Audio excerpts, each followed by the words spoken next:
Puis c'est juste en étudiant, puis en allant te former, puis de façon académique et ou autodidacte, en apprenant sur un sujet, comme là, le cas qui nous occupe, c'est le body language. Donc, en apprenant là-dessus, année après année après année, là, finalement, notre confiance diminue jusqu'à même arriver quasiment dans le fond du tonneau où là, on se pense limite imbécile, puis on se dit mais je connais rien, je suis presque une merde. Il en reste tellement à apprendre que je sais pas comment je vais y arriver. Puis là, à un moment donné, ben, ça se met, en continuant à étudier puis à se former là-dessus, ça se met à remonter la confiance, mais l'effet Dunning-Kruger démontre que finalement, la confiance ne revient jamais au même niveau que la grande confiance que quelqu'un a quand il commence à étudier un sujet.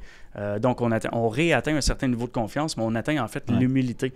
On sait qu'on en sait plus que la moyenne des gens là-dessus, beaucoup plus même, mais on reste dans une humilité.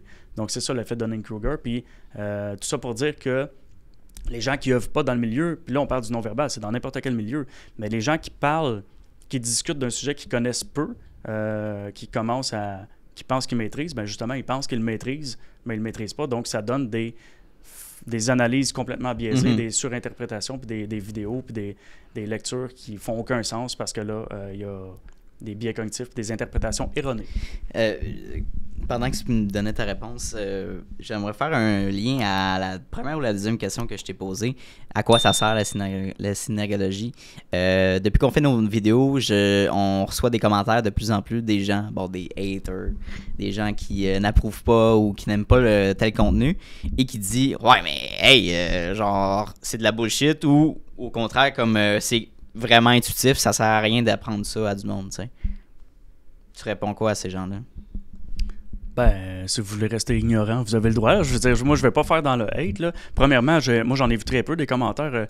Ça fait 6 ans que je fais ça. Ça fait 6 ans que je m'expose sur les réseaux sociaux. Puis je pense que j'ai eu affaire à 7 commentaires là, du genre, là, y compris dans les derniers mois. Donc, c'est pas, moi, je me fais pas...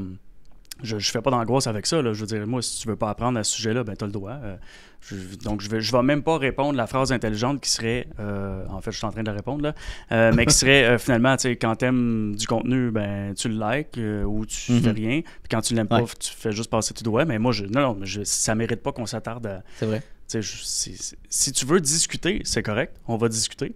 Mais s'il n'y a pas d'ouverture à la discussion puis que ton idée est arrêtée, puis qu'au final, c'est juste pour faire du troll ou du hate, moi, j'ai pas de temps à perdre avec ça du tout.